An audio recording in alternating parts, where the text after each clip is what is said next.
कभी कभी जीवन में ऐसी छोटी छोटी घटनाएं होती हैं जिनका मतलब हमें बाद में समझ आता है। और कभी कभी वो घटनाएं खुद कृष्ण की लीला होती है। गांव की गलियों में मिट्टी की खुशबू बसी थी। सुबह का समय था और धनिका अपने घर के बाहर दही जमाने के लिए मटका रख रही थी।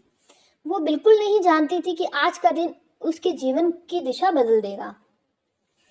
धनिका जैसे ही मटका रखकर मुड़ी, अचानक मटका जमीन पर गिर गया और टुकड़े टुकड़े हो गया।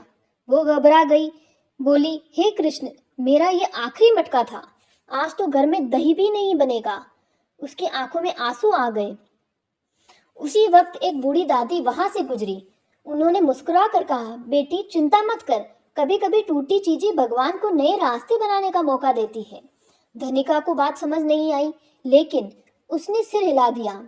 शाम के समय उसके दरवाजे पर दस्तक हुई। एक आदमी खड़ा था।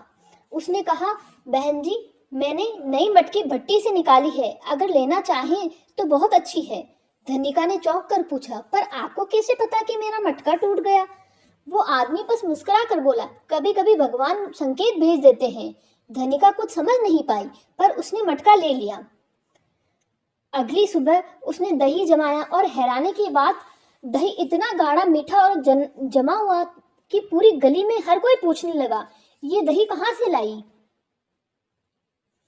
गांव के एक दुकान वाले ने चक्कर कहा, बहन, अगर रोज इतना अच्छा दही बना सको तो मैं तुमसे खरीदूंगा, अच्छा पैसा दूंगा। धनिका की आंखें चमक उठी। किस्मत अचानक बदल रही थी। उसने सोचा, उस आदमी को धन्यवाद दूं।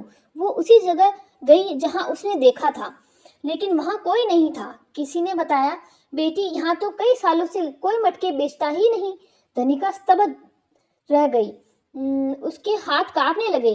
धीरे से हवा चली और कहीं से कोमल सी बंसी की आवाज आई, जैसे कोई कह रहा हो, मैं हमेशा तुम्हारे साथ हूँ।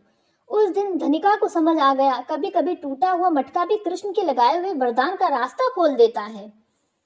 अगर आपको ये एपिसोड पसंद आया हो तो मिलते हैं नेक्स्ट एपिसोड में। जय श्री कृष्ण, राधे राधे।